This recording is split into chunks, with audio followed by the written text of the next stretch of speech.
మార్గము అనే ఆధ్యాత్మిక కార్యక్రమాలను యూట్యూబ్ ఛానల్ ద్వారా చూస్తున్న వీక్షకులకు ప్రభు అయిన యేసుక్రీస్తు నామములో హృదయపూర్వక వందనాలు.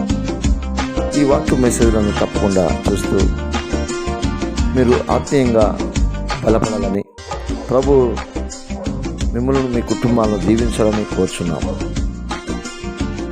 ప్రభు పరిచర్యలో మమ్మలను ప్రోత్సహిస్తున్న ప్రతి ఒక్కరికి ప్రభు యేసుక్రీస్తు నామములో శుభములు, వందనాలు తెలియజేస్తున్నాం. ఈ దినపు వాక్యము, పేతురు జీవితం. పేతురు ఓ పట్టుదల కలిగిన శిష్యుడు. పేతురు ఓ సాధారణమైన జాలరి కుటుంబమునకు చెందినవాడు. ఒకరోజు పేతురు గలిలయ సముద్రంలో చేపలు పట్టుకుని చుండగా వారు వలవేట యేసు చూశాడు. యేసు ప్రభు అన్నాడు, నన్ను వెంబడించండి, నేను మిమ్మను మనుషులను పట్టు జాలలుగా చేతునని చెప్పాడు. వెంటనే వారు తమ వలలను విడిచిపెట్టి ఆయనను వెంబడించారు. ప్రభు పేతురు జీవితంలో పలికిన మొదటి మాట మరియు చివరి మాట ఒకటే, నన్ను వెంబడించుము అని అన్నాడు. యేసు ప్రభు వారు పేతురు జీవితంలోకి వచ్చినప్పుడు పేతురు ఒక నూతనమైన వ్యక్తిగా మారినాడు. యేసు ప్రభువును వెంబడించిన 12 మంది శిష్యులలో ఆయనను అతి దగ్గరగా వెంబడించిన యాకోబు, యోహాను, పేతురు కూడా ఒకరు. పేతురు దుడుకుతనం కలిగిన వాడు. ఏదైనా క్రొత్త విషయాన్ని నేర్చుకునే ఆసక్తి ఎక్కువ. లోకమంతా యేసును ప్రవక్తలలో ఒకడు అని అంటే, పేతురు మాత్రము యేసు సజీవుడైన దేవుని కుమారుడైన క్రీస్తు అని మొదటగా గ్రహించి సాక్ష్యం ఇచ్చాడు. నువ్వు పేతురువు ఈ బండపైన నా సంఘమును కడతాను అని దేవుని చేత వాగ్దానం పొందాడు. పేతురు యేసుతో దగ్గరగా ఉండి ప్రతి విషయాన్ని క్షుణ్ణంగా గమనించి ఎన్నో ఆత్మీయ విషయాలు నేర్చుకున్నాడు. ఒకసారి లూకా సువార్త 8:49 ఒక సమాజ మందిరపు అధికారి కుమార్తె చనిపోయి ఆ అధికారి యేసును పిలిచినప్పుడు యేసు వచ్చి ఆ పాపను ముట్టి తిరిగి లేపాడు. అక్కడ గదిలో ఉన్నది యోహాను, యాకోబు, పేతురు కూడా.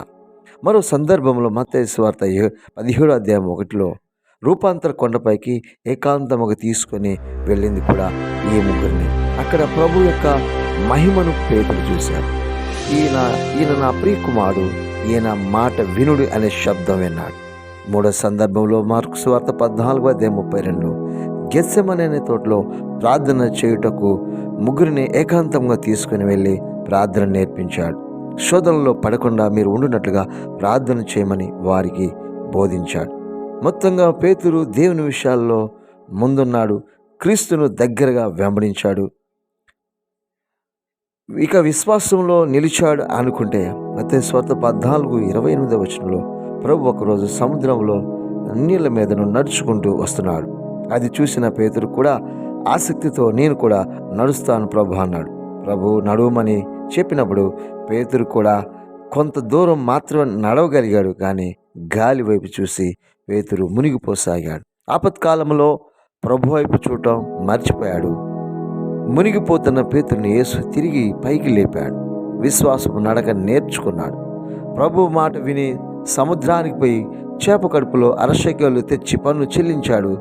దేవుని శక్తిని చూశాడు. మేడగదిలో యేసు శిష్యులు పాదాలు కడుగుచుంటే, నా పాదాలు మాత్రమే కాదు ప్రభా, నా చేతులు, నా తల కూడా కడగమని ఆత్మీయ కడుగుబాటుకు పొందుకున్నాడు. దీనత్వము, తగ్గింపు, శిష్యరికం నేర్చుకున్నాడు. ఓర్పు నేర్చుకున్న పేతురు ఆ రాత్రి గెత్సెమనే తోటలో ప్రధాన యాజకుని సేవకుని యొక్క చెవి తెగ నరికాడు. కత్తి పట్టుకున్న వారు కత్తితోనే మరణిస్తారు అని ప్రభు చేత హెచ్చరించబడ్డాడు. శిలువ సమయంలో అందరూ విడిచిపెట్టి పోయినా నేను మాత్రం నిన్ను వెంబడిస్తానని, అవసరమైతే నా ప్రాణాన్ని ఇస్తానని శపథం కూడా చేశాడు పేతురు. అయితే ఆయన్ను బంధించినప్పుడు అందరూ శిష్యులు పారిపోయారు. కానీ పేతురు పారిపోలేదు, కానీ ఆయన్ను దూరంగా వెంబడించాడు.